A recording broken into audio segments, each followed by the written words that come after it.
Hello, hello, hello. It is Carter Clues, and welcome to Coffee with the Carter Man. Coffee with the Carter Man. I hope you have your coffee or your preferred beverage handy. So let's together, let's do this thing and take a super sip, huh? That's to get us started. That's to get us started. And that's important because we have a lot of great stuff to cover today. A lot of great stuff to cover. A lot of them involves the once and future president, as I call him. Yeah, you got it. You got it. I was going to wear this hat today, but I decided not to. I'll tell you why. Quick little anecdote.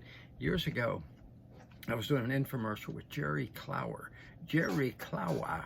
Those of you who remember Jerry Clower, remember he was the greatest country comedian of all time. Guys like Jeff Foxworthy and all of them kind of have emulated him, and they tell you that first thing. Jerry was a wonderful man, an incredible comedian, and we sold fishing lures on an infomercial, the helicopter lures. Some of you may remember that. We sold millions of them because Jerry was a great salesman. Him and Roland Martin, the Mickey Mantle of bass fishing, and Jerry and I went up to QVC for him to do a show with Lisa Robertson, that incredibly wonderful, beautiful on-air hostess, good friend of mine.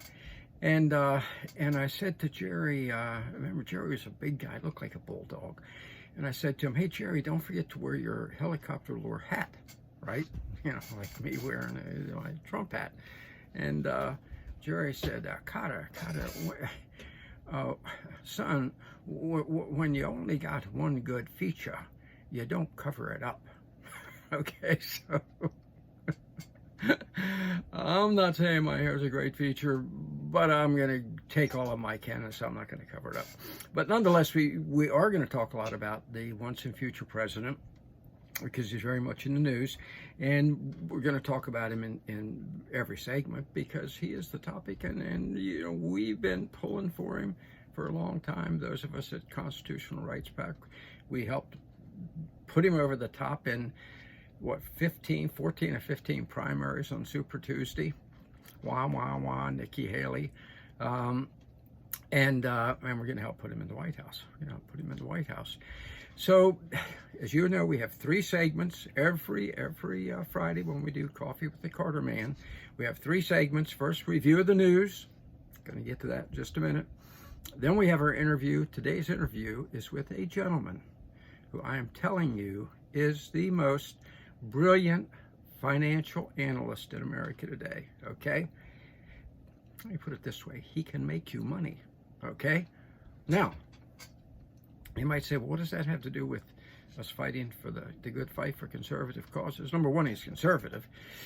And number two, the more money you make, the more you can contribute to help the Constitutional Rights PAC fight the good fight, drain the swamp, bring Trump back in, and stage our revolution and get our revenge. Because I, by the way, I am one of those who wants revenge. I want revenge on Biden, on Merrick Garland, Christopher Wray, everybody on the other side. I want revenge. So when you hear him talking about, isn't it awful, the factotum lickspittle mainstream media, when you hear them talk about, isn't it awful, them talking about getting revenge on those who support Biden? Count me in, okay? I have a feeling count you in too, after what they've done to us over the past 3.5 years, to us and to America, okay? So first we're going to do our review of the news, then the interview with Tim Melvin. Tim Melvin, this guy can make you money. Listen to what he has to say, okay? And he's a great guy. He's one of us. He's not one of these 5-ply, slick back hair, tanning booth, patina, Wall Street type guys. He's a down-to-earther, okay? He's like me. He probably like me. My favorite restaurant is probably Waffle House, like me. So he's one of us. And so we have that coming up. Then we're going to finish with prediction. Every show we finish with the prediction, and that's what we're going to do. We're going to try and keep it all within a half an hour to 45 minutes, so I'm going to have to stop yapping, okay, telling anecdotes, which I can't help myself, I just love to do, and get to the business at hand, okay? So first, let's do a review of the news, and Of course, Super Tuesday. Super Tuesday. Trump, he set all kinds of records, broke all kinds of records. You know, nobody has ever done what Donald Trump did on Super Tuesday, okay? No presidential candidate. Just totally swept the board. Oh, I know. Nikki Haley had a bunch of Democrats up in Vermont to vote for her. Those people ought to stick to sucking sap out of maple trees and leave the important matters to the rest of us. But at any rate, she did carry that by a couple votes because of the Democrats voting for her.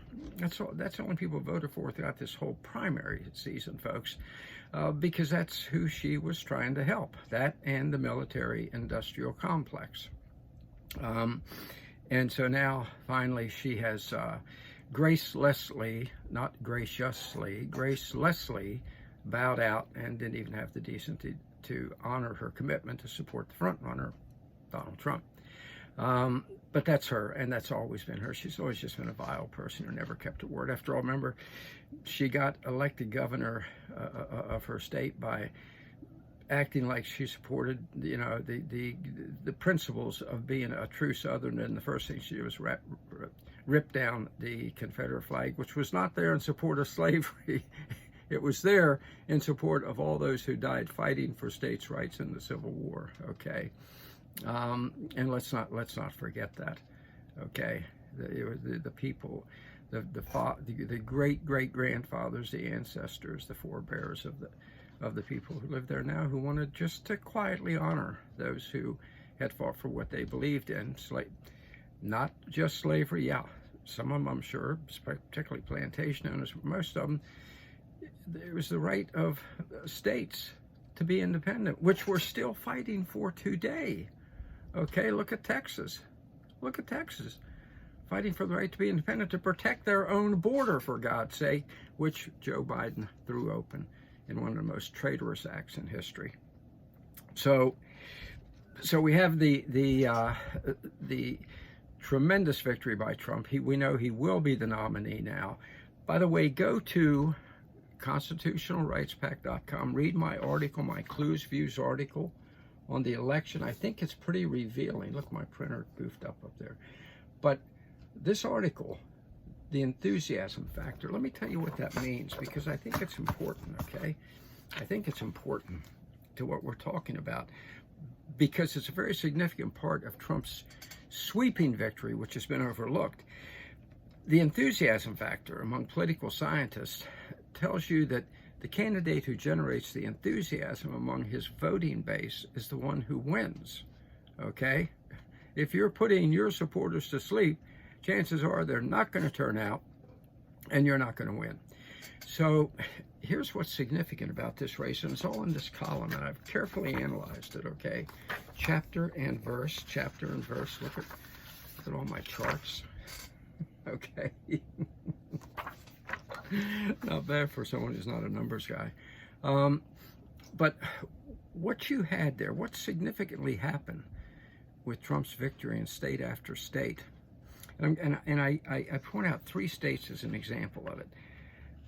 Biden has to carry, to whoever gets to be the next president of the United States, which would be Donald Trump, they have to carry Virginia, Michigan, and Colorado, okay? All 3 of which Biden stole in 2020. He stole the election. They stole the election with their phony COVID hoax and their crooked absentee ballots. He won each one, and he won them by fairly significant margins. They did a good job. They did a good job because Ronna McDaniel was asleep on the job. Thank God she's gone. Praise you, Lord. But Biden carried him by, anywhere from 7 to 14%, okay, those 3 states. But here's what's significant. In the primaries that just finished on Super Tuesday, Trump's vote total swamped Biden's vote total, the enthusiasm factor. Think about who turned out. In Michigan, or let's go with Colorado, Biden had won by 14%, they say, in 2020, and in that state, Trump got 70,000 more votes than him. In in Virginia, okay, in Virginia, where in 2020, Biden is said to have won very handily by something like 10%. Biden bludgeoned him by over 100. Trump bludgeoned Biden by 100,000 more votes. Now, this is very significant. In other words, Trump's people enthusiastically, there's that word, turned out for him, while Biden could generate no enthusiasm whatsoever. None whatsoever. Minnesota, Biden won, they say, by 7% in 2020. Trump had 60,000 more primary votes. Okay? That's very significant. That's the enthusiasm factor. That shows that Trump's people are out there excited about his candidacy and can't wait to get to the polls to vote for him, while Biden's people may or may not come out. And I think you're going to find you can put the emphasis on may not, because they didn't turn out en masse in the primaries. Okay? And remember, Trump got all those swamped Biden. And Trump had an opposition that took 20 or 30,000 votes. Biden had no opposition, except in Guam, where this Palmer fella, Jason Palmer, beat Biden. Okay, talk about a lack of enthusiasm. So that's very significant, and that's the first point I want to make in our review of the news. In Super Tuesday, Trump's voters turned out. Biden's just were not all that excited about the man, and it showed in the results. Trump swamped Biden's totals, and when they go head-to-head in November, he's going to do it again. So there you go. That brings us to the second item on our review, the news, and it relates to the Trump sweeping the primaries. When Trump swept those primaries, everything changed in Washington. Everything. All those who had opposed him, some secretly, some openly, all those who had said they supported him but weren't doing a damn thing, Conservative Inc., okay, suddenly we're real Trump supporters now, all right? It's the funniest place on the face of the earth, folks. I know. I worked there for well over 40 years, all right? So even this guy, yes, emaciated Mitch. Even emaciated Mitch came out and said, yes, he supported Donald Trump. Oh, emaciated Mitch came out. Now, let's talk about why emaciated Mitch came. Here's why I call him emaciated. This is what he looked like not too long ago. I want you to do a comparison here. This is what being bilious and vile does to a person, okay? There's fat cheek Mitch with his communist Chinese wife, okay? And there's emaciated Mitch, who, fighting Donald Trump, has taken a toll, clearly, thank God in heaven. What happened to Mitch? Well, several things. One is he realized this. Here's the story from the Federalist. 6% support. The lowest percentage support of any minority leader in history. Okay? 6% of Americans approve of this guy. Okay? In part because of his vile behavior toward Trump. Okay?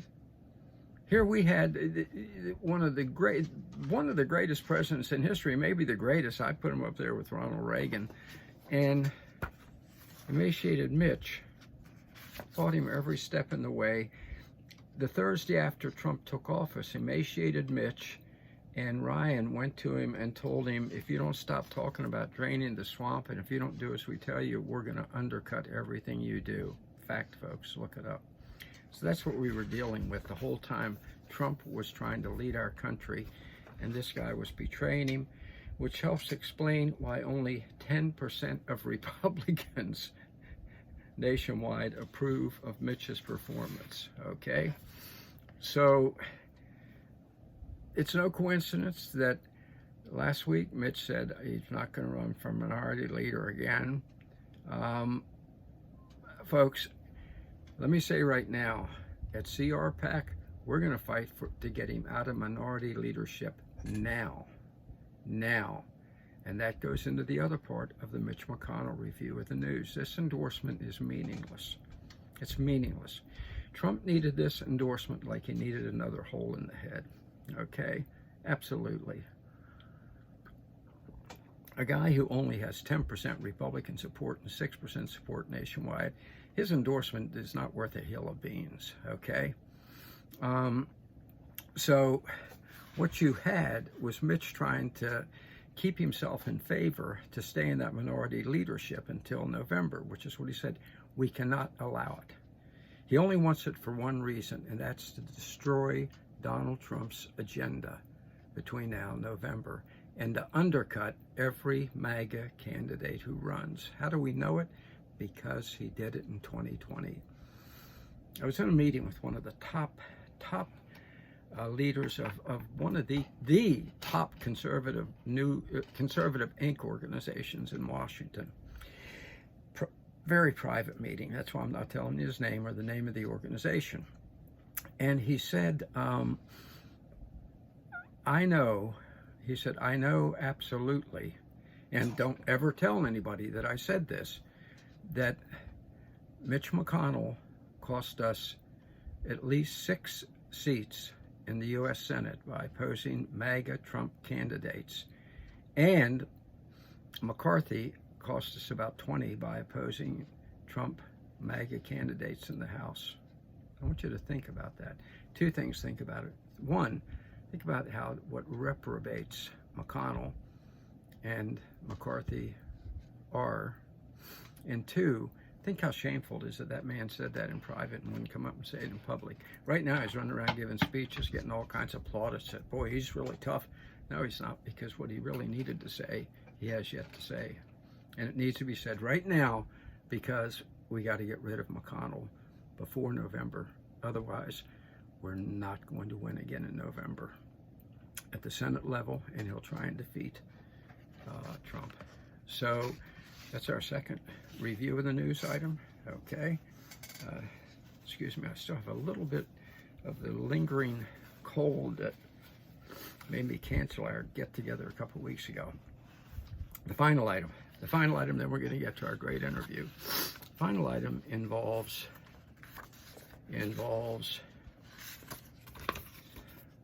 this. Ah! Yeah.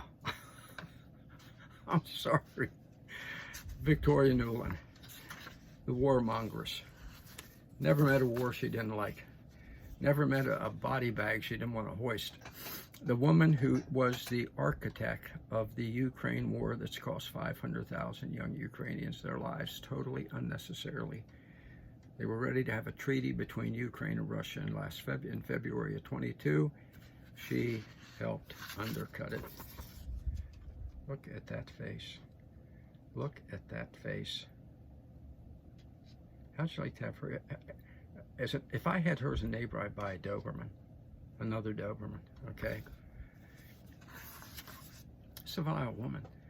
This is a woman who, I'm going to say it. Look, let me show you a picture of her just a few short years ago. There's Victoria Nuland a few short years ago. There's Victoria Nuland today. Abraham Lincoln said everybody over 40 is responsible for their own face.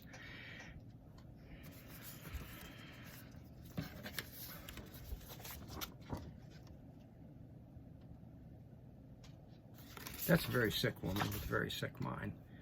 Somebody that lets herself go like that, turns herself into that, should never, ever be allowed to make major decisions that affects other people's lives. She's already destroyed her own. It's repulsive. Here she is in 2014, handing out cookies. She was the cookie monster, the Maidan Revolution. Ukraine had elected in a democratic election a leader who was opposed to war and wanted a peaceful settlement, wanted peace, just wanted peace, that was all. She went in and helped overthrow him. She engineered the Maidan Revolution. There she is handing out cookies to everybody where she went and overthrew a democratically elected government. And today we have 3 years of war and 500 dead young Ukrainians because of what she did. I'm sorry. It's a fact of the matter. The Nuland Doctrine is hate everyone and wage war. That's it. And we see what it's gotten us. A failed war in the Ukraine. A failed war in the Ukraine. We're going to have more about that in predictions later. Okay.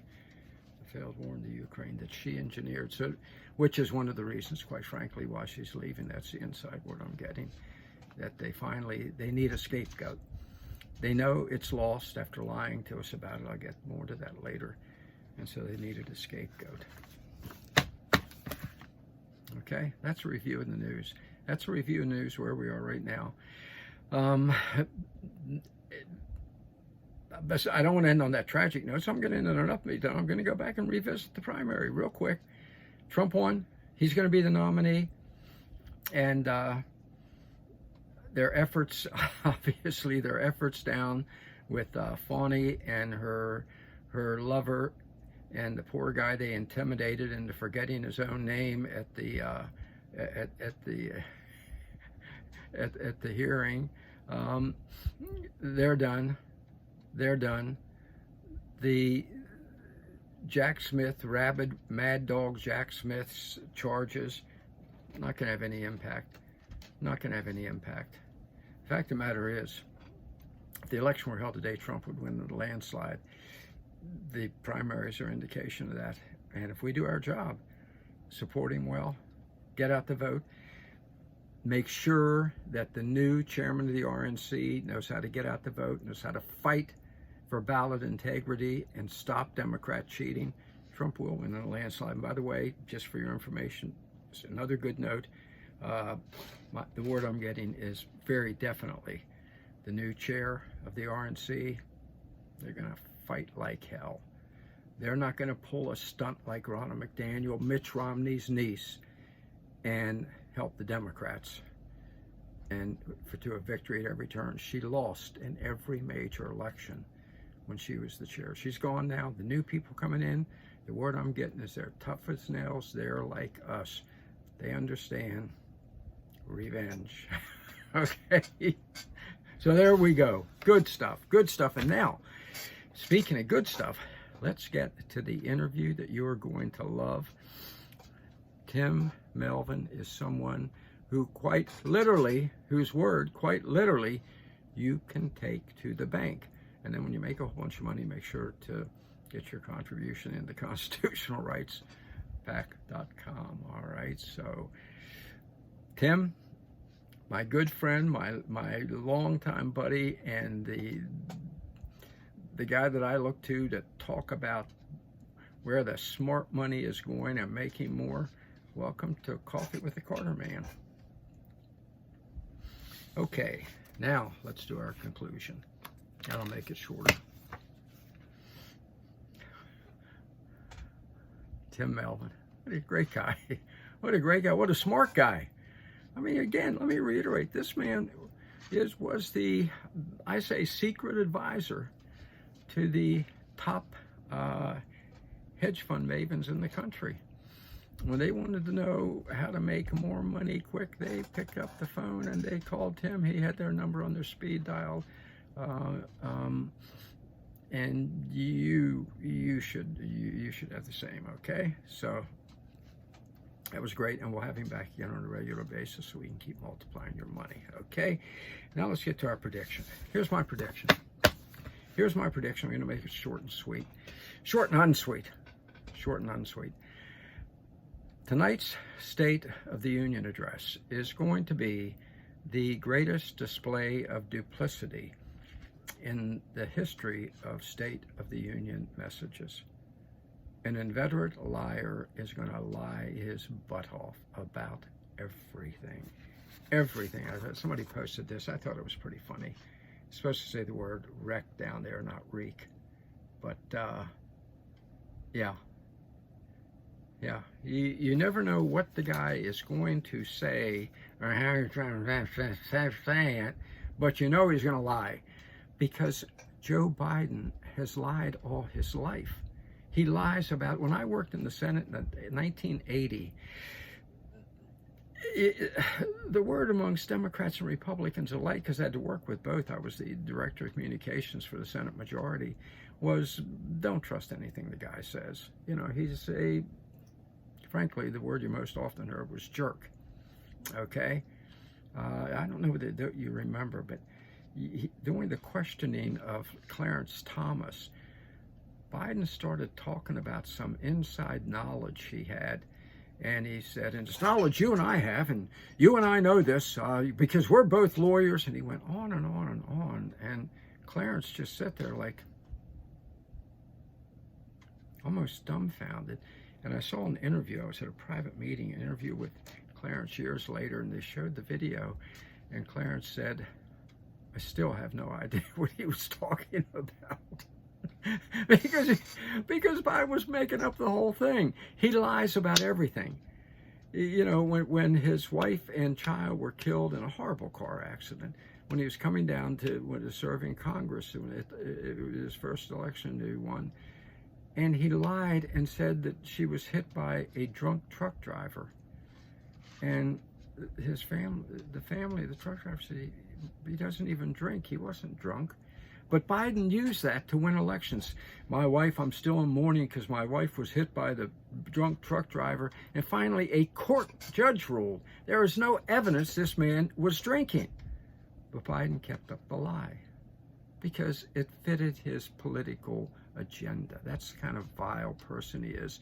And by the way, I'll never forget the first interview I saw after that death of his wife. And the woman reporter was being very nice and asking him how he was doing. And he said, I am not making this up. He said, well, I really missed the sex. It was really good. What kind of man says stuff like that? Well, Joe Biden, the jerk, he lies about his son's death. He lied about his college admission and his law school standing. He lies. He lied about his speeches. He plagiarized from McNaughton over in England. He lies about everything. And tonight he's going to set records in lying. So brace yourself. He's going to lie about the economy and say how good the economy is now. Does that look good to you? Do those inflation figures look good to you? Do you like paying 18% more than you did when that idiot took office, and single-handedly, by destroying America's energy independence, plunged us into this tragedy? Grocery prices up 21%, energy 32%, mortgage payments up 6%. Tonight he's going to lie and say he's done great in the economy. He's going to lie about immigration and blame the Republicans for what he's done.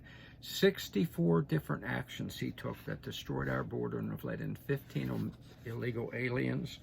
If you get a chance, go to CRPAC and look at the video that I've put up. This woman did an incredible job saying, how dare you lie about what you've done. As it says there, she says to him at the end of it, you are not fit to be president, a congresswoman from Texas. Incredible, and she's right. He is lying. He destroyed the border intentionally in order to replace Republican voters with what he's hoping will be Democrat voters. And by the way, why is it, let me find this, why is it that conservative Republican women are so much better than liberal, oh, that's not it, then, excuse me, Mitch, than liberal Democrat women? Okay, I'm sorry. It has something to do with bile running through the veins or something. It has something to do with bile running through the veins. Our people are just better looking. So, but at any rate, he's going to lie about the border. He's going to lie about the border, and he's going to lie about the war in the Ukraine. He's going to talk about how we're still winning. He has lied and lied and lied about that. How many times you're going to say, we're winning this war against Putin. Putin's losing the war in the Ukraine. Look, when you get a chance, watch the Duran. That's them with Tony Shaffer, the Duran. They have been saying for 2 years, as I have, Ukraine cannot beat Russia. We've got to stop this. We've got to put an end to it. We're destroying a country. Biden's going to lie about it tonight, probably again say that his side is winning. He has totally mismanaged that war. Totally. The management of that war should have been never start it, which he did. Go ahead and finish it, which he could have at a treaty in Turkey in March of 2022, and at the very least, put an end to it now and save those kids' lives who are still dying by the thousands every week. Okay? So that's my prediction. This is going to be the worst, just phalanx of lies in American history tonight. So just be prepared for it. Be braced for it, okay?